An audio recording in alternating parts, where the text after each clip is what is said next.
திருமதி Imelda Thomas நினைவு படைப்பாளிகள் 2026 பெருமையுடன் வழங்கும் வண்ணத்து பூச்சிகள் பாட்காஸ்டின் 98வது தேன்முட்டாய் நிகழ்ச்சியை உங்களுக்கு தொகுத்து வழங்குவது நான் உங்கள் காசி பபித்தாளி திருச்சியிலிருந்து. இந்த வாரத்தில் கண்ணகி நகர்லிருந்து விடியல் சுடர் அம்பேத்கர் இரவு பாடசாலை சிறார்கள் தான் கதை சொல்ல போறாங்க. வாங்க எல்லாரும் கதையை கேட்கலாம்.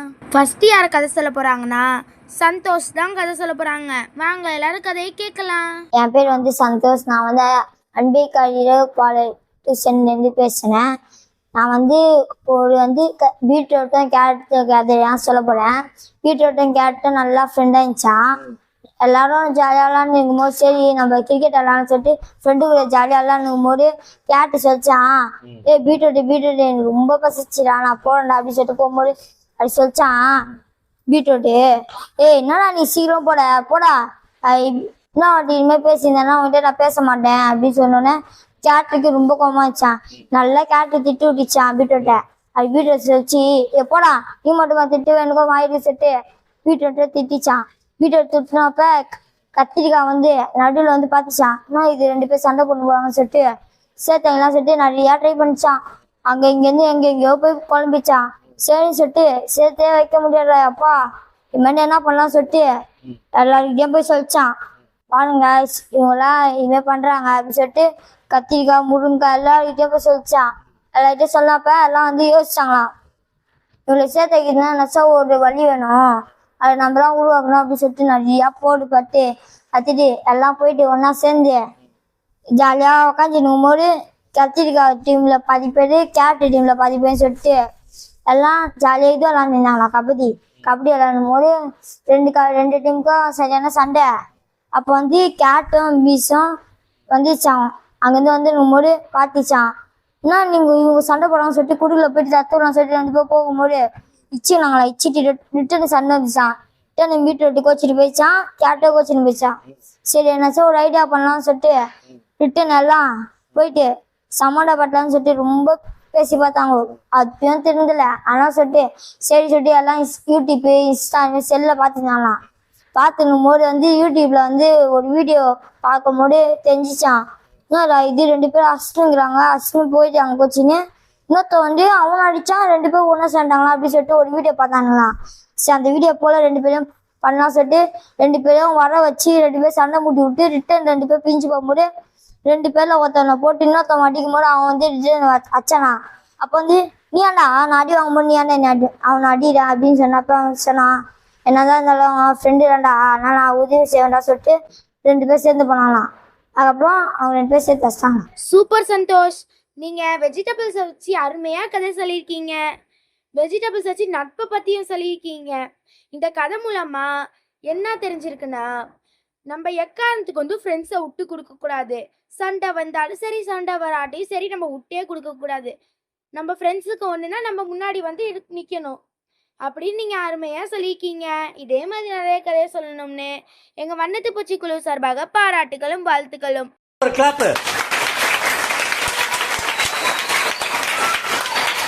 அடுத்து யார் கதை சொல்ல போகிறாங்கன்னா அமுல்ராஜ் தான் கதை சொல்ல போகிறாங்க. வாங்க அமுல்ராஜ் கதையை சொல்லுங்க, கேட்குறோம். அனைவருக்கும் வணக்கம். என் பெயர் அமுல்ராஜ். நான் கண்ணகி நகர் விடியல் சுடர் அரைக்கட்டையில இருந்து பேசுறேன். ஒரு ஊர்ல ஒரு 2 அண்ணன் தம்பிங்க இருந்தாங்களாம். அண்ணன் ரொம்ப பெரிய பணக்காரனாம். அண்ணன் தம்பி ஒரு சாதாரண ஏழையாம். இந்த தம்பிக்கு ஒரு நாள் அண்ணன் எனக்கு கொஞ்சம் 1 லட்ச ரூபா கடன் தானே அப்படின்னு கேட்டானா. டேய் நீ எவ்வளோ, நீ என்னை விட சின்னவன், அது மட்டும் ஏழை, நீ என்கிட்ட பேசுறியா? நீங்க நான் பேசுறதே பெரிய விஷயம், என்னோட ஸ்டேட்டஸ்க்குலாம் நீ ஒரு சாதாரண ஆள்ற, டேய் போடா அப்படின்னு சொன்னான். அப்போ தம்பி சோகமா வெளியே வந்துட்டு இருந்தான். அப்போ போகும்போது ஒரு பாட்டி வந்தாங்க. அந்த பாட்டி தம்பி என்னோட இந்த கட்டைகள் எல்லாம் எடுத்துட்டு போறதுக்கு உதவி சரியாப்பா அப்படின்னு கேட்டாங்க. சரி பாட்டிமா நீங்க வாங்க, என் வீட்டு வரைக்கும் எடுத்து வச்சிருப்பா. சரி பாட்டிமா அப்படின்னு சொல்லிட்டு அந்த கட்டைகளாம் அந்த பாட்டிமா வீட்டு வரைக்கும் தூக்கிட்டு போய் கொடுத்தானா. நான் உனக்கு ஏதாவது பண்றேன்ப்பா, உனக்கு அதை வச்சு நான் பணக்காரனா ஆக்கி விடுறேன் அப்படின்னு சொன்னாங்க. அப்புறம் வீட்டுக்குள்ள போயிட்டு ஒரு பாயசத்தை எடுத்துட்டு வந்தாங்க. இதை எடுத்துட்டு காட்டுக்குள்ள நேரா அங்க ட்ரையாங்கிள் ஷேப்ல ஒரு மரம் இருக்கும். அதுல கடைசி மரத்தாண்ட ஒரு குகை இருக்கும். அந்த குகைக்குள்ள போயிட்டு நீ வந்து இந்த பாயசத்தை 3 மனிதர்கள் இருப்பாங்க. அந்த 3 மனிதர்களுக்கு பாயசம்னா ரொம்ப பிடிக்கும். அவங்க கிட்ட இதை கொடுத்துட்டு பணம் காசு இதெல்லாம் எதுவுமே கேட்க கூடாது. அவங்க கிட்ட ஒரு ஆட்டுக்கல்ல கேளு. அவங்க அதோட விவரத்தை உனக்கு முழுசா சொல்லுவாங்க. இதை கேட்டோன்னா அந்த தம்பி அந்த பாயசத்தை வாங்கிக்கிட்டு இந்த காட்டு வழியே நேரா போனோம். அங்க நேரா போனோன்னு கொஞ்சம் தூரம் போனோன்னு ட்ரையாங்கிள் ஷேப்ல ஒரு மரத்தை போட்டான். அதுல கடைசி மரத்துக்கு பக்கத்துல ஒரு குகை இருந்தது. அந்த குகைக்குள்ள போயிட்டு அவங்க 3 மனிதர்கள் இருந்தாங்க. அந்த பாயாசத்தை எங்க கிட்ட கொடு, நீ என்ன கேட்டாலும் நான் உங்களுக்கு தரோம். சரி நான் உங்களுக்கு இந்த பாயசத்தை தரேன், ஆனா இதுக்கு பதிலா நீ எங்களுக்கு ஒரு ஆட்டுக்கல்ல கொடுக்கணும் அப்படின்னு சொன்னான். சரி நாங்க சம்மதிக்கிறோம். அந்த பாயசத்தை வாங்கிட்டு ஒரு ஆட்டுக்கல்ல கொடுத்துறாங்க. இந்த ஆட்டுக்கல் ஒன்றும் சாதாரண ஆட்டுக்கல் கிடையாது. நீ இதுகிட்ட என்ன கேட்டாலும் அது உனக்கு கிடைக்கும். ஆனா ஞாபகம் வச்சுக்கோ, இந்த ஆட்டுக்கல்ல நீ என்ன கேட்டு முடிச்சு அது உனக்கு கிடைச்ச உடனே நீ அதை ஒரு சிகப்பு துணியால மூடிடணும். இல்லைன்னா பொருள் வர்றது நிக்காது. அந்த சிகப்பு துணியை போத்தோடனே தான் நிற்கும் அப்படின்னு சொன்னோடனே சரி ரொம்ப நன்றி அப்படின்னு சொல்லிட்டு அவன் வீட்டுக்கு போயிட்டான். ஃபர்ஸ்ட் வீட்டுக்கு போனோடனே அவன் பொண்டாட்டியும் குழந்தையும் வந்து பசியோட இருந்தாங்க. அவன் குழந்தை வந்து அப்பா எனக்கு பசிக்குது சாப்பிட்டாங்க அப்படின்னு சொன்னாங்க. அப்ப வந்து அவங்க உட்காந்து அந்த பையன் வந்து சொன்னான், ஆட்டுக்கல்லே பருப்பு கொடு அப்படின்னு சொன்னேன். அதுல இருந்து பருப்பு வழிஞ்சிட்டு வந்துச்சு. அவர் சக துணியால மூடிட்டான். அப்புறம் இன்னொரு வாட்டி வந்து ஆட்டுக்கல்லே இங்க அரிசி கொடுன்னு சொன்னான். அரிசி வந்த உடனே திரும்ப சக துணியால மூடிட்டான். அப்புறம் இப்ப கிடைச்ச உடனே அவன் மார்க்கெட்ல போய் மிச்சத்தெல்லாம் வித்துட்டான். அதுல அப்புறம் அவன் கொஞ்ச நாள் போன உடனே நிறைய பணக்காரன் ஆயிட்டான். அதை பார்த்து அவங்க அண்ணனுக்கு பொறாமை வந்துச்சு. எப்படி ஃபர்ஸ்ட் ஏழையா இருந்தானே, என்கிட்ட கூட கடன் கேட்டிருந்தானே அப்படின்னு கேட்டான். கண் கேட்டு அப்புறம் அவங்க அண்ணன் வந்து அவனுக்கு தெரியாம அவன் வீட்டு ஜன்னல்ல போய் அவனுக்கு தெரியாம பார்த்தான். அப்போ வந்து அவன் அந்த ஆட்டுகளோட விஷயத்த தெரிஞ்சிச்சு. ஓஹோ, அப்ப இதுதான் விஷயமா, இதனாலதான் அவன் என்னை விட இப்படி பெரிய பணக்காரன் ஆயிட்டானா. நான் உடனே இந்த ஆட்டுக்களை திருடிட்டு இந்த பட்டணத்தை விட்டுட்டு போயிடுறேன், அப்புறம் நான் பெரிய பணக்காரன் ஆயிடுவேன் அப்படின்னு சொல்லிட்டு அந்த ஆட்டுக்களை எடுத்துட்டு போயிட்டான். அந்த ஆட்டுக்களை எடுத்துட்டு போனோடனே மாட்டு வண்டியில அவன் போயிட்டு இருந்த உடனே அப்ப வந்து இது ஒரு வாட்டி பயன்படுத்தி பார்க்கலாமே அப்படின்ட்டு ஆட்டுக்கல்ல உப்பு கொடுன்னு சொன்னான். அப்படியே உப்பு வந்துகிட்டே இருந்துச்சு. ஆனா அந்த செவப்பு துணியை போடுறது அவனுக்கு தெரியாது. அதனால அவன் வந்து உப்பு அதிகமாயி அவன் மூக்கையும் வாயையும் அடிச்சிடுச்சு. அப்புறம் அவன் மூச்சு விடாம செத்துட்டான். இந்த கதையில இருந்து நம்மளுக்கு என்ன தெரிய வருதுன்னா, எப்பவுமே பேசப்படுவது. இப்போ ஒருத்தவங்க வந்து நம்மளை விட பெரிய லெவலுக்கு வந்துட்டாங்கன்னா அவங்கள விட்டு பொறாமப்படக்கூடாது. நம்ம நல்லதுதான் நினைக்கணும். சூப்பர் அமுல்ராஜ், நீங்க ரொம்ப அருமையா கதை சொல்லியிருக்கீங்க. பேராசையை வச்சு ஃப்ரெண்ட்ஸா இருந்தாலும் சரி, சொந்தக்காரங்களா இருந்தாலும் சரி, தெரிஞ்சவங்களா இருந்தாலும் சரி, அவங்களோட ஒரு படி முன்னேறிட்டா நம்ம அவங்கள பார்த்து பொறாமப்படக்கூடாது. நம்மள்ட்ட இருக்கிறத வச்சு அவங்களுக்கு நம்ம ஹெல்ப் பண்ணலாம். இல்லைனாலும் அவங்கள பார்த்து நம்ம பொறாமப்படக்கூடாது அப்படின்னு உங்க கதை மூலமா அருமையா சொல்லியிருக்கீங்க. இதே மாதிரி நிறைய கதை சொல்லணும்னு எங்க வண்ணத்து பூச்சிக்குழு சார்பாக பாராட்டுகளும் வாழ்த்துக்களும்.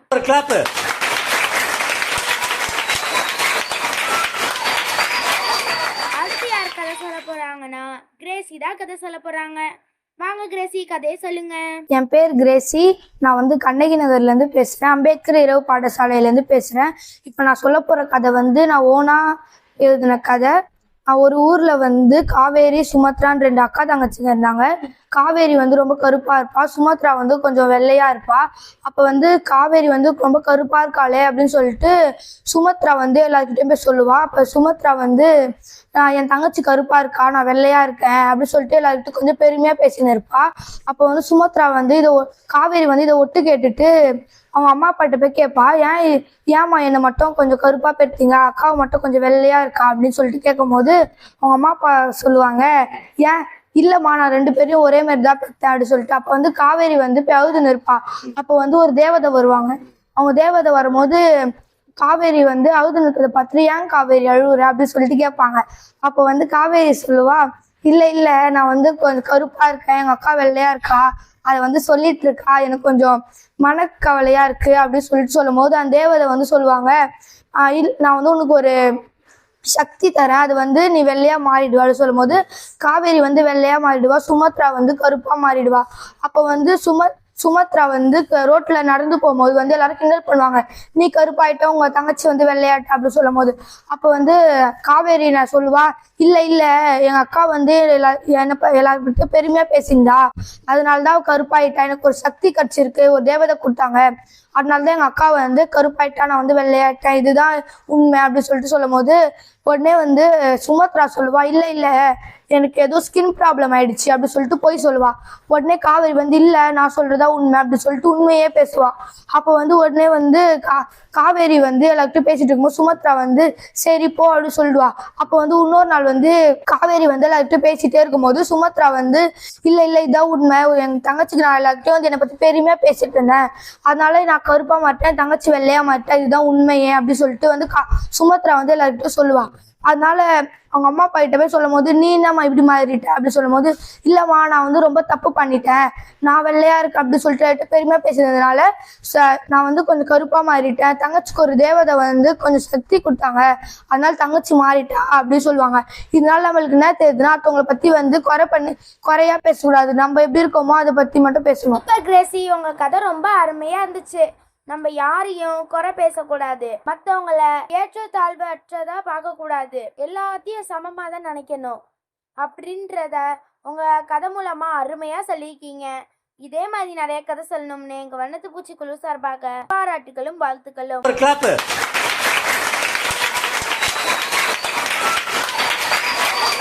அடுத்து யார் கதை சொல்ல போறாங்கன்னு தெரியுமா?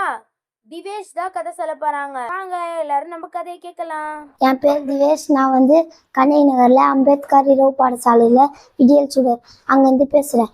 நான் வந்து ஒரு கதை சொல்ல போறேன். அது நான் ஓனா யோசிச்ச கதை. ஒரு ஊர்ல வந்து 2 மரம் வெட்டுறவங்க இருந்தாங்களா. அதில் ஒருத்தன் வந்து வெட்டினே இருப்பானா, இன்னொருத்தவங்க வெட்டினா. ஒருத்தன் வந்து வீட்டுக்கு போய் ரெஸ்ட் எடுத்துட்டு மறுபடியும் வந்து வெட்டுவானா.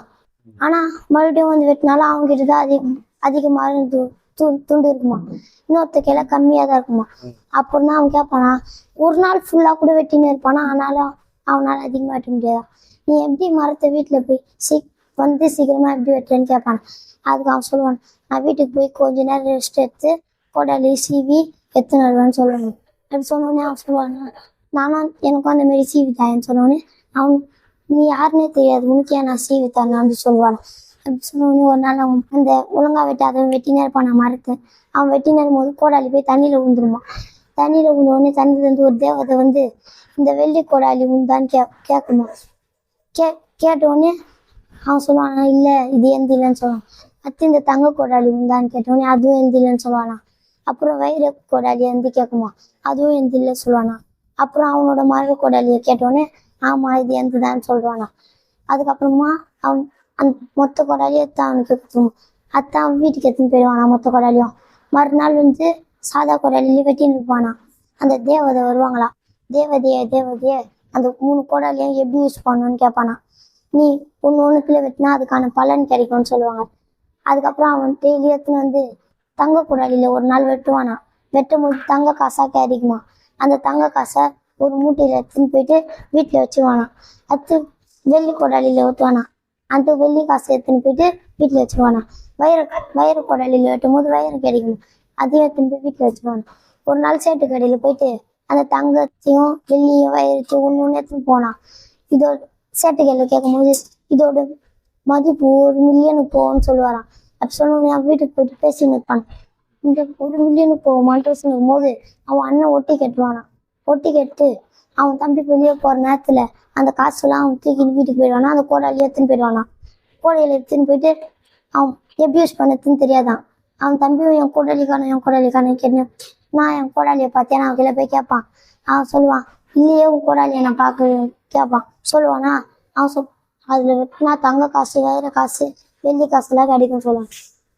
இதுதான் விஷயமானு தனியா பேசிட்டு சொல்லுவான். இல்லை நான் பார்க்கல சொல்லுவோன்னே அந்த பையன் போயிடுவானா. போயிட்டு பிறகு இவன் எத்தனை போயிட்டு வெட்டி பார்ப்பானா. தங்க காசு வருமா, வெள்ளி காசு வருமா, வைர காசு வரும். வந்தவொடனே வீட்டுக்கு எடுத்துன்னு போயிட்டு மூட்டையில கட்டி வைப்பானா. அடுத்த நாள் பார்க்கும்போது ஃபுல்லா கல்லாயிடுமா. சூப்பர் திவேஷ், நீங்க ரொம்ப அருமையா கதை சொல்லியிருக்கீங்க. நம்ம எந்த பொருள் மேலேயும் ஆசைப்படக்கூடாது, நம்ம பொருள் நமக்கு தான் அப்படின்னு தான் வாழணும், எந்த பொருள் மேலேயும் ஆசைப்படக்கூடாதுன்னு உங்கள் கதை மூலமாக அருமையாக சொல்லியிருக்கீங்க. இதே மாதிரி நிறையா கதை சொல்லணும்னு எங்கள் வண்ணத்து பூச்சி குழு சார்பாக பாராட்டுகளும் வாழ்த்துக்களும்.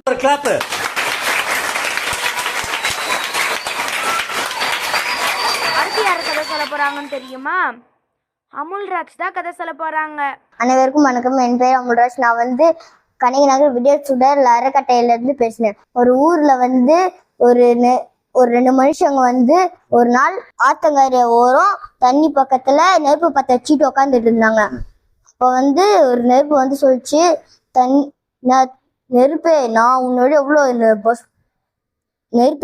விட எவ்வளோ சக்தி வாய்ந்தவனா இருக்க பாத்தியா? இல்ல தண்ணி, நான் தான் உன்னோட சக்திசாலி. என்னோட நெருப்பை வச்சு நான் யார் வேணாலும் சுத்தி எரிச்சிடுவேன். ஆனா உன்னால மற்றவங்களுக்கு எந்த பாதிப்பும் ஏற்படுத்த முடியாது. நான் தான் சக்தி வாய்ந்தவன். என்னோட சக்தியை பயன்படுத்தி என்னால உன்னை அழிக்க முடியும். நான் என்னோட சக்தியை பயன்படுத்தி உன்னை காலி பண்ணிடுவேன். அப்ப வந்து தண்ணி வந்து கோபமாயிடுச்சு. அப்ப வந்து நெருப்பு வந்து அழிஞ்சு போயிடுச்சு. அப்ப தண்ணி வந்து சொல்லிச்சு, பாத்தியா, நான் உன்னை விட ரொம்ப நாள் இங்க உயிர் வாழ்வேன். எப்போ உலகம் அழியுதோ அப்பதான் நானும் அழிஞ்சு போவேன். ஆனா உன்னால இந்த உலகத்துல நீ நெருப்பு அழிஞ்சிச்சுன்னா நீ இங்க வாழ முடியாது. திரும்ப நெருப்பை பத்த வச்சாதான் உன்னால இங்க வாழ முடியும். ஆனா நான் எப்பவுமே இங்க வாழ்வேன். அதை பார்த்து உனக்கு பொறாம நடக்கும் இல்லையா அப்படின்னு சொல்லிச்சு நெருப்பு இல்லாத போது. அப்ப வந்து இன்னொரு நாள் ஒரு கல்யாண மண்டபத்துல 2 பேரும் சந்திச்சுக்கிட்டாங்க. நாம 2 பேரும் திரும்பவும் சந்திப்போம்னு நான் நினைச்சு கூட பார்க்கல தெரியுமா? ஆமா, நீ கோபமானவனு கிடையாது, நான் அமைதியானவன். நீ ரொம்ப அமைதியான இருக்கிய. அப்ப வந்து நெருப்புக்கு ரொம்பவே டென்ஷன் ஆயிடுச்சு, கோபம் வந்துடுச்சு. அப்ப வந்து நெருப்பு வந்து ரொம்பவே பெருசா ரொம்ப அழிவு அற்றதா மாறிடுச்சு. அப்ப வந்து நெருப்பு சொல்லிச்சு, பாத்தியா, இதுதான் என்னோட உண்மையான ரூபம். இங்க இருந்து என்னோட நெருப்பு எவ்வளவு சக்தி வாய்ந்தது நீ கத்துக்கோ. அப்ப வந்து பூசாரி வந்து தண்ணியை எடுத்து பாதி அது நெருப்பு மேல தெளிச்சிட்டாரு. அப்ப வந்து நெருப்பு கொஞ்சம் கம்மியா அமைதியா மாறிடுச்சு. அப்போ வந்து பாத்தியா, என்னால உன்னோட சக்தியை குறைக்கவும் முடியும், அழிக்கவும் முடியும், பாத்தியா? அப்புறம் வந்து சொல்லிச்சு நெருப்பு, உன்னால என்னை எதுவுமே பண்ண முடியாதுன்னு தண்ணி சொல்லிச்சு. தண்ணி வந்து எப்போ பார்த்தாலும் என்னை தொல்லை பண்ணிக்கிட்டு இருக்காது, அதுதான் உனக்கு நல்லது. நீ எப்போ பார்த்தாலும் என்னை தொல்லை பண்ணிட்டு இருக்கிய, நான் உன்னை தொல்லை பண்றேன்னு சொல்றியா அப்படின்னு நெருப்பு வந்து சொல்லிச்சு. நெருப்பு வந்து இன்னொரு அழிஞ்சு போச்சு திரும்ப பூசாரி கல்யாணம் முடிஞ்சோடனே. அப்புறம் ஒரு நாள் வந்து ஒருத்தவங்க வந்து ஒரு லேடி வந்து நெருப்பை சுடு தண்ணி பண்றதுக்காக நெருப்பு பற்ற வச்சு அதுக்கு மேல தண்ணிய வச்சுட்டாங்க. அப்ப வந்து நெருப்பு வந்து சொல்லிச்சு தண்ணிக்கிட்ட, பாத்தியா தண்ணி, நான் உனக்கு கீழே இருந்து உனக்கு சூடாக்கிக்கிட்டு இருக்கேன், இப்ப பாத்தியா? சரின்னு சொல்லிச்சு. அப்ப வந்து தண்ணி நீ வந்து நம்ம 2 பேரும் இதுக்கப்புறம் ஃப்ரெண்ட்ஸா இருக்கலாமா, நீ என்ன சொல்ற? சரி நெருப்பே, நம்ம ஃப்ரெண்ட்ஸா இருக்கலாம். அப்ப வந்து அந்த லேடி வந்து பாதி தண்ணியை எடுத்து நெருப்பு மேல ஊத்திட்டாங்க. அவ வந்து தண்ணி சொல்லிச்சு, அழுதுட்டே சொல்லிச்சு, தண்ணியே என்னை போக விடு அப்படின்னு சொல்லிச்சு. நான் கோவமா இருக்கேன், நீ அதனாலதான் என்னை அமைதிப்படுத்திருக்க. தண்ணி அழுதுருச்சு, என்னை மன்னிச்சிடு நண்பா, நம்ம கண்டிப்பா இன்னொரு வாட்டி சந்திப்போம், அதுக்கு நான் உனக்கு உதவி செய்யறேன், என்னை மன்னிச்சிடு. சூப்பர் அமுல்ராஜ், உங்க கதை ரொம்ப அருமையா இருக்கு. இதே மாதிரி நிறைய கதை சொல்லணும்னு எங்க வண்ணத்து பூச்சி குழு சார்பாக பாராட்டுகளும் வாழ்த்துக்களும்.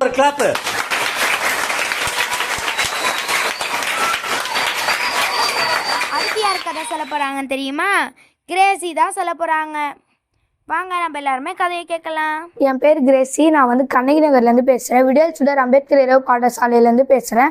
நான் இப்போ சொல்ல போது வந்து என்னோட ஓன் கதை தான். ஒரு ஊரில் வந்து 2 ஃப்ரெண்ட்ஸ் இருந்தாங்க. அந்த 2 ஃப்ரெண்ட்ஸுமே ரொம்ப ஃப்ரெண்ட்ஷிப்பாக ரொம்ப ஜாலியாக இருப்பாங்க. அவங்க வந்து ரொம்ப பிரியாத நட்பு மாதிரி இருப்பாங்க. ஒரு நாள் வந்து ஸ்கூல் வந்து மூடிட்டாங்க. அப்போ கூட மே மாதம் லீவ் விடுற மாரி ஒரு 1 மந்த் லீவ் விட்டாங்க. அதேமாதிரி என் ஃப்ரெண்ட்ஸ் கூட ரொம்ப ஜாலியாக இருந்தாங்க. அவங்க வந்து கரெக்டாக 10th ஸ்டாண்டர்ட் அடுத்த வருஷம் நம்ம 10th போகிறோம், நல்லா படிக்கணும் அப்படி சொல்லிட்டு நல்லா பேசிகிட்டு இருந்தாங்க. அப்போ நல்லா படிக்கணும் அப்படி சொல்லும் போது வந்து ஸ்கூல் ரீஓப்பன் ஆச்சு. ஜூன் மந்த் வந்து ஸ்கூல் ரீஓப்பன் ஆச்சு. அப்போ வந்து என்ன ஆச்சுன்னா இன்னொரு ஃப்ரெண்ட்ஸ் வந்து உள்ளே வருவா, இன்னொரு ஃப்ரெண்டு. அப்போ வந்து அந்த ஃப்ரெண்டு வந்து இந்த 2 ஃப்ரெண்டையும் பிரிச்சுட்டு இன்னொரு பொண்ணு கூட வந்து அவள் கூட வந்து அட்டாச் ஆகிடுவா. அப்போ இந்த பொண்ணு வந்து அந்த பழைய ஃப்ரெண்டை வந்து விட்டுடுவா. அதனால வந்து இவங்க 2 பேருக்குள்ள ஃப்ரெண்ட்ஷிப் அதிகமாகிடுச்சு. இன்னொரு பொண்ணு வந்து ஃப்ரெண்ட்ஷிப் இல்லாமல் ரொம்ப தனிமையாக இருந்தா. அப்போ தனிமையாக ஃபீல் பண்ணும்போது வந்து அவக்குள்ள வந்து இன்னொரு ஃப்ரெண்டு வந்தாங்க. அப்போ 2 பேரும் வந்து இவ தனியா பிரிஞ்ச உடனே வந்து 10th எக்ஸாம் வரப்போகுது அப்படின்னு சொல்லிட்டு எல்லாம் பேசிட்டு இருந்தாங்க. அப்போ வந்து இவளுக்கும் அவளுக்கும் வந்து ஒரே எக்ஸாம் ஆளு, 2 பேரும் ஒரே எக்ஸாம் ஆள் பக்கத்துல வந்து உட்காந்து எக்ஸாம் எழுதினாங்க. அப்போ வந்து பேசும்போது வந்து ஒரு பேப்பர் ரொம்ப ஈஸியாக இருந்துச்சா, ரொம்ப பேப்பர் ஈஸியாக இருந்துச்சான்னு சொல்லிட்டு எல்லா ஸ்கூலில் வந்து எல்லாம் டிஸ்கஸ் பண்ணிருந்தாங்க. அப்போ இவங்க 2 பேர் மட்டும் வந்து பேசாமல் அப்படி நின்றுட்டு இருந்தாங்க. அப்போ வந்து அவ இன்னொரு ஃப்ரெண்டு இருந்தாள், அவ வந்து சொல்லுவா, நீ ஏன் வந்து அவகிட்ட பேச மாட்டான்னு சொல்லும் போது, நீ வந்து என்கிட்ட பேசல, நான் உன் கூட அட்டாச் ஆயிட்டேன், அவகிட்ட பேசவே இல்லை அப்படின்னு சொல்லும் போது எங்க 2 பேருக்குள்ள வந்து நட்பு பிரிஞ்ச மாதிரி ஆயிடுச்சு அப்படின்னு சொல்லும் போது, நீ வந்து அவகிட்டே பேசு அப்படின்னு சொல்லிட்டு வந்து அந்த புது ஃப்ரெண்டு வந்து சொல்லுவா. அப்போ வந்து 2 பேரும் நல்லா பேசிட்டு இருந்தாங்க. அப்போ வந்து கரெக்டாக இங்கிலீஷ் எக்ஸாம் முடிஞ்சு அதேமாரி வந்து பேப்பர் ஈஸியாக இருந்துச்சா அப்படி சொல்லிட்டு எல்லாரும் கேட்கும் போது வந்து ஈஸியாக தான் இருந்துச்சு அப்படின்னு சொல்லும் போது, அவள் வந்து பழைய ஃப்ரெண்டு வந்து பேசுவா, பேப்பர் உனக்கு ஈஸியாக இருந்துச்சு அப்படின்னு சொல்லிட்டு அந்த ஃப்ரெண்டு வந்து சொல்லுவான். அப்போ வந்து 2 பேர் பேசும்போது வந்து எல்லாரும் கை தட்டுவாங்க, இவங்க 2 பேர் பேசிட்டாங்க அப்படின்னு. அப்போ வந்து அப்போ அந்த பழைய ஃப்ரெண்டு பேசும்போது எல்லாம் கை தட்டும் போது புது ஃப்ரெண்டு வந்து சொல்லுவா, நான் வந்து அவகிட்ட போய் சொன்னேன், நீ பேச மாட்டேன், அதனால வந்து அவள் வந்து உங்ககிட்ட பேசினா, உங்க 2 பேருக்குள்ள ஃப்ரெண்ட்ஷிப் உருவாக்கிறதுக்காக தான் நான் வந்து அவகிட்ட போய் சொன்னனால தான் வந்து உங்ககிட்ட பேசினா, நீங்க 2 பேர் பேசாம இருக்கிறது வந்து எனக்கும் ரொம்ப கஷ்டமா இருக்கு அப்படி சொல்லிட்டு, என்னால வந்து பிரிஞ்சிட்டீங்க அப்படி சொல்லிட்டு ரொம்ப கஷ்டமா இருக்கு அப்படின்னு சொல்லிட்டு அந்த புது ஃப்ரெண்ட் வந்து சொல்லுவா.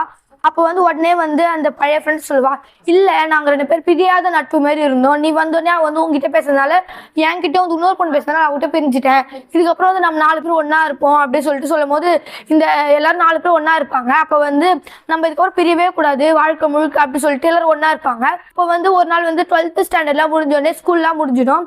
அப்போ எல்லாரும் எல்லாம் ஒன்றா இருக்கலாம்னு சொல்லிட்டு ஒரே காலேஜ் சேருவாங்க, நல்லா ஒன்றா இருப்பாங்க. லாஸ்ட்ல வந்து ஒரு ஃப்ரெண்டு மட்டும் ஊர் மாதிரி போகணும் அப்படி சொல்லிட்டு ஊர் மாதிரி போவா. இதுல வந்து எல்லாரும் பிரிஞ்சிருவாங்க. திருப்பி எல்லாருமே ஃபோன் கால் நல்லா பேசிட்டு இருக்கும்போது ரொம்ப ஃப்ரெண்ட்ஷிப்பா இருப்பாங்க. நம்ம அப்போ வந்து ஒரு நாள் வந்து சொல்லும் போது நம்ம வந்து 10th ஸ்டாண்டர்ட் ரொம்ப ஃப்ரெண்ட்ஷிப்பா இருக்கும் அப்படி சொல்லும் போது இதேமாரி நம்ம எல்லாரும் ஃப்ரெண்ட்ஷிப்பா இருக்கலாம் அப்படி சொல்லுவாங்க. அவ்வளோதான். Super Crazy. எப்போ அவங்க கதையில நிறைய ஃப்ரெண்ட்ஸ் இருக்காங்க, நீங்களும் ஃப்ரெண்ட்ஸோட நட்பை பற்றி நீங்கள் அருமையாக சொல்லியிருக்கீங்க. இதே மாதிரி நிறையா கதை சொல்லணும்னு எங்கள் வண்ணத்து பூச்சிக்குழு சார்பாக பாராட்டுகளும் வாழ்த்துகளும்.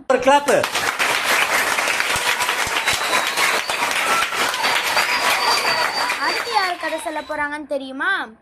திவேஷ் தான் கதை சொல்ல போறாங்க. வாங்க நம்ம எல்லாருமே கதையை கேட்கலாம். என் பேர் திவேஷ். நான் வந்து விடியல் அம்பேத்கர் இளவ பாடசாலையிலேருந்து பேசுகிறேன். ஒரு ஊரில் வந்து ஒரு வேட்டைக்காரன் தானா. ஒரு நாள் அவன் காட்டில் போயின்னு இருக்கும்போது ஒரு பெரிய கரடி வந்துதான். அந்த பெரிய கரடி அவன் சுட்டு கொண்டானான். அந்த பெரிய கரடி கொண்டோடனே அவன் பார்க்கும்போது பக்கத்தில் ஒரு சவுண்டு வச்சான். என்னன்னு போய் பார்த்தோன்னே அந்த பெரிய கரடியோட குட்டியான். அந்த குட்டி தனியாக இருக்கும்போது ரொம்ப வருத்தம் ஆயிடுச்சான். அப்புறமா அந்த குட்டியை திரும்ப அவனே வளர்க்க ஆரம்பிச்சான். வளர்த்து அந்த குட்டி பெருசாயிடுச்சான். ஒரு நாள் புலி வந்து அவனை அட்டாக் பண்ண வந்துதான். அப்போ அந்த குட்டி கரடி பெருசானால அந்த கரடி போய் அந்த புலியை துரத்தி விட்டோடனே அவனும் சந்தோஷமா கூட்டின்னு போயிட்டான் வீட்டுக்கு கூட்டின்னு போயிட்டோடனே அந்த கரடி ரொம்ப பெருசாயிடுச்சு. ரொம்ப பெருசானோடனே அவங்க வீட்டில் வளர்க்கக்கூடாதுன்னு சொன்னாங்க. அப்படி சொன்னோடனே அவனும் அவனே வெட்டி அவனே சமைச்சு சாப்பிட்டோன்னே அதுக்கப்புறமா இன்னொரு தடவை காட்டுக்கு போகும்போது ஒரு குரங்கு பார்த்தானா. அந்த குரங்கு ஃபுல்லான்னு பார்த்தோன்னே ஓடி போயிடுமா, மறைஞ்சு போயிடுமா. அப்புறம் ஒருத்தன் வருவானா காட்டுக்கு. வரும்போது ஒரு குரங்கு புதக்குழியில மாட்டின்னு இருக்குமா.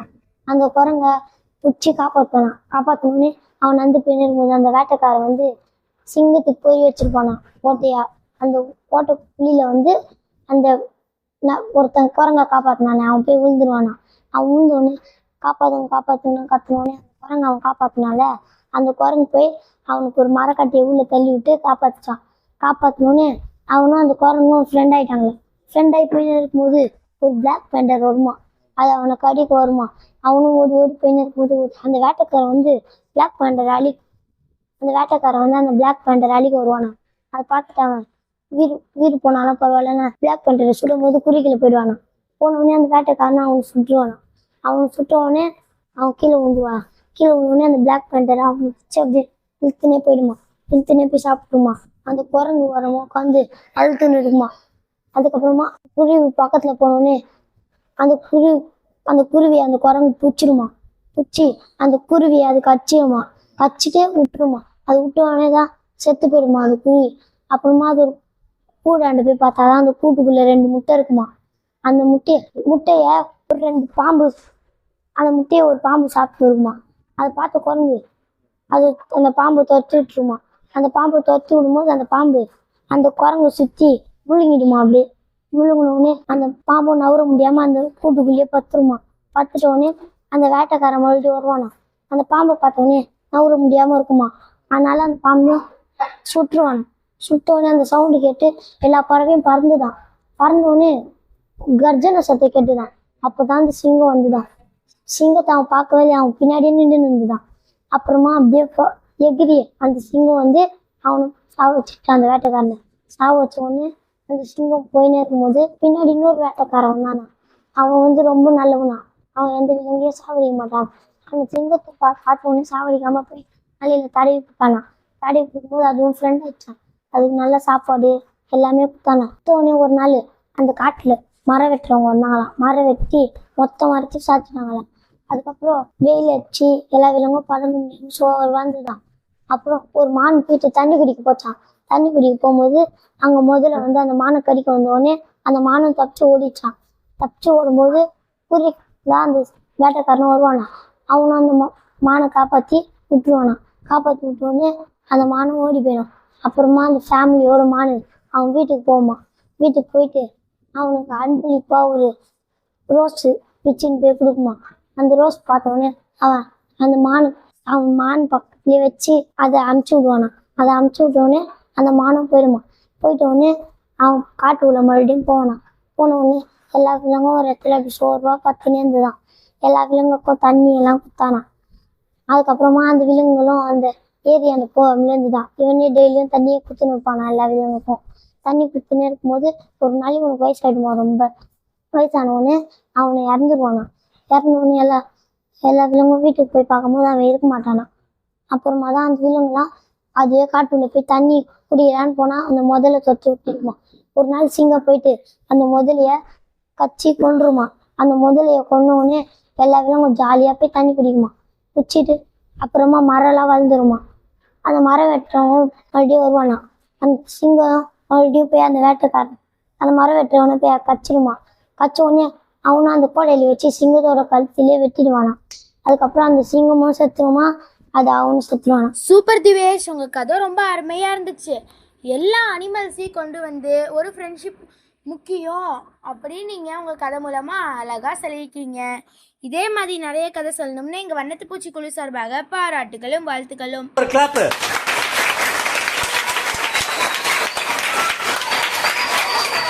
அடுத்து யார் கதை சொல்ல போகிறாங்கன்னா அமுல்ராஜ் தான் கதை சொல்ல போகிறாங்க. வாங்க அமுல்ராஜ், கதையை சொல்லுங்க. அனைவருக்கும் வணக்கம். என் பேர் அமுல்ராஜ். நான் வந்து கண்ணகி நகர் விரியல் சுட அறக்கட்டையிலேருந்து பேசுகிறேன். ஒரு ஊரில் வந்து ஒரு மகாராஜா இருந்தாராம். அவர் வந்து சொன்னாரு, இன்னைக்கு ஒரு வருஷம் கிடையாதே, இதுக்கு ஒரு முடிவு பண்ணுவோம் அப்படின்னு சொன்னாராம். அப்போ வந்து அந்த ராஜா வந்து காலையில வந்து மந்திரி கிட்ட சொன்னாராம். மந்திரி வந்து கேட்டாரு, ராஜா ஏன் இவ்வளவு சோகமா இருக்கிறீர்கள்? என்ன பண்ணு விட்டது மந்திரி, எனக்கும் வயசாய் கொண்டே இருக்கிறது, எனக்கென்று ஒரு வாரிசும் கிடையாது. மகாராஜா, நான் இதுக்கு ஒரு யோசனை சொல்லவா? சொல்லுங்க மந்திரி. நம்ம ராஜ்யத்தில் இருக்கும் ஒவ்வொரு குழந்தைகளையும் நம்ம கூப்பிட்டு பரிசோதனை பண்ணுவோம். அவர்களில் யார் ரொம்ப தைரியமானவர்களோ நேர்மையானவர்களோ அவங்க கிட்ட நம்ம ராஜ்யத்தை ஒப்படைப்போம். என்னுடைய யோசனை நல்லா இருக்கா மகாராஜா? ரொம்ப நல்லா இருக்கிறது மந்திரி அப்படின்னு சொன்னாரு. நாளைக்கு காலையிலேயே எல்லா பசங்களையும் இங்க கூட்டிட்டு வந்துருங்க நம்ம அரசபைக்கு அப்படின்னு சொன்னேன்னே காலையில எல்லா பசங்களும் வந்துட்டாங்க. எல்லா பசங்களும், வணக்கம் மகாராஜா. வணக்கம் குழந்தைகளே, நீங்கள் எல்லாரும் எப்படி இருக்கீர்கள்? நல்லா இருக்கும் மகாராஜா. நான் வந்து எனக்கும் வயசாகி கொண்டே இருக்கிறது. உங்களில் யாராவது ஒருத்தரை நான் என்னோட வாரிசாக தேர்ந்தெடுக்க போகிறேன். அதற்கு வந்து நான் ஒரு போட்டியை அறிவிக்க போகிறேன். நான் வந்து உங்களுக்கு ஒரு செடியில எல்லா விதைகள் எல்லாம் போட்டு கொடுக்க போறேன். அந்த விதையில வந்து நீங்க செடியை நான் உங்களுக்கு 2 மாசம் 10 மாசம் 1 வருஷம் நான் உங்களுக்கு டைம் தரேன். அந்த 1 வருஷத்துல யாரு செடி ரொம்ப அழகா பெருசா வளர்ந்து நிக்குதோ அவங்களுக்கு தான் நான் வந்து என் ராஜ்யத்தை ஒப்படைப்பேன். அவங்கதான் என்னோட வாரிசாக தேர்ந்தெடுக்கப்படுவேன் அப்படின்னு சொன்னாரு. அப்ப வந்து எல்லா பசங்களும் பூ தொட்டியை வாங்கிட்டாங்க. அதுல வந்து விதையும் மகாராஜா போட்டு கொடுத்துட்டாரு. அப்போ கனிமொழின்னு ஒரு பொண்ணு 10 இதோ ஒரு 5 மாசத்துல சொன்னா அவங்க அம்மா கிட்ட, அம்மா அம்மா நான் வந்து என்னோட செடியை நல்லா பார்த்துக்கிறேன், இந்த தண்ணியும் ஊத்துறேன், வெளிச்சத்துல வைக்கிறேன், ஆனா என்னோட செடி வளர மாட்டேங்குது. என் நண்பர்கள் எல்லாம் இதோ வந்து செடிகள் எல்லாம் நட்டு பெருசாவே ஆக்கிட்டாங்க. என் நண்பர்கள் சொன்னாங்க என்கிட்ட, அவங்க வந்து இதோ கடை தெருவில் போய் செடிகளை புதுசா வாங்கி வந்துட்டாங்களாம். அதனால அவங்க பெருசா வாங்கிக்கிட்டாங்க. என்னையும் அப்படி பண்ண சொல்றாங்க. நான் பண்ணவாமா? வேண்டாம் கனிமொழி, நம்ம எப்படி இருக்கிறோமோ அப்படியே பண்ணுவோம். நீ எப்போதும் கெடுதல் பண்ணாதே, நேர்மையாக இருந்து கொள். நம்மளுக்கு நீ மகாராஜாவோட வாரிசு ஆகணும் ஒன்றும் தேவையில்லை. நீ அந்த பாட்டில கலந்து இருக்கிறே, அவ்வளவுதான். நீ என்னோட மகளாகவும் இருக்கலாம் அப்படின்னு சொன்னாங்க அவங்க அம்மா. அப்போ வந்து வெளியே வந்தோடனே கனிமொழி செடியை பார்த்துக்கிட்டா. அப்போ வந்து கனிமொழி நண்பர்கள் சொன்னாங்க, கனிமொழி நீ போய் செடியை வாங்கிட்டு, இல்லைன்னா மகாராஜா ஒன்று தேர்ந்தெடுக்க மாட்டாரு, வாரிசாக தேர்ந்தெடுக்க மாட்டாரு அப்படின்னு சொன்னாங்க. கனிமொழி வந்து கனிமொழி நண்பர்கள் வந்து போய் 1 வருஷம் ஆயிடுச்சு. அதனால மகாராஜாவோட அரண்மனைக்கெல்லாம் போனாங்க. மகாராஜா எல்லாரோடைய செடியும் பார்த்தாங்க. எல்லாருமே வந்திருந்தா. ஆனா கனிமொழியோடது வளர்ந்து நிக்கல. அப்போ வந்து ராஜா வந்து, நான் என் வாரிசை தேர்ந்தெடுத்து விட்டேன் அப்படின்னு சொன்னோடனே அவருக்கு இந்த கிடு எடுத்து கனிமொழிக்கு மேல போய் வச்சுட்டாரு. அப்போ வந்து மந்திரி சொன்னாரு, என்னது கனிமொழியா? மகாராஜா, இந்த இத்தனை பசங்கள் செடியோட பெருசாக வளர்த்து இருக்கிறாங்க, ஆனா கனிமொழியின் செடியில் ஒரு விதையிலிருந்து வேறு வந்த ஒரு தடயம் கூட தெரியவில்லை. அவளை நீங்கள் மகாராஜாவாக தேர்ந்தெடுக்கிறீர்களா? எப்படி அப்படின்னு கேட்டாங்க. இப்போ வந்து மகாராஜா வந்து சொன்னாரு, நான் உங்க பசங்களுக்கு கொடுத்த விதையில எல்லாமே வேக வச்ச விதை என்னைக்குமே வளராது. அப்படி இருக்கும் போது இவங்க பசங்களோட செடியெல்லாம் வளர்ந்துச்சு, ஆனா கனிமொழி செடி வளரல. இப்போ கனிமொழி நேர்மையாக இருக்கிறாள், அதனாலதான் நான் அவளுக்கு இந்த கிரீடத்தையும் ராஜ்யத்தையும் ஒப்படைக்கிறேன். இதுல இருந்து நம்ம என்ன தெரிஞ்சுக்கிறோம்னா, நம்ம எப்பவுமே நேர்மையா இருக்கணும், என்னைக்குமே நம்ம வந்து யாரையும் ஏமாற்றக்கூடாது. சரி, நம்ம இந்த வாரத்தோட கடைசி கதை சொல்லியா நம்மளோட அமுல்ராஜ் வந்திருக்காங்க. அமுல்ராஜ், உங்க கதை ரொம்ப அருமையா இருந்துச்சு. நீங்க நேர்மையாக இருந்தாலே நம்ம வெற்றி பெறலாம் அப்படின்றத உங்க கதை சொல்ற ஸ்டைல் மூலமா அழகா சொல்லியிருக்கீங்க. உங்க தமிழும் செமையா இருந்துச்சு. இதே மாதிரி நிறைய கதை சொல்லணும்னு எங்க வண்ணத்து பூச்சி குழு சார்பாக பாராட்டுகளும் வாழ்த்துக்களும்.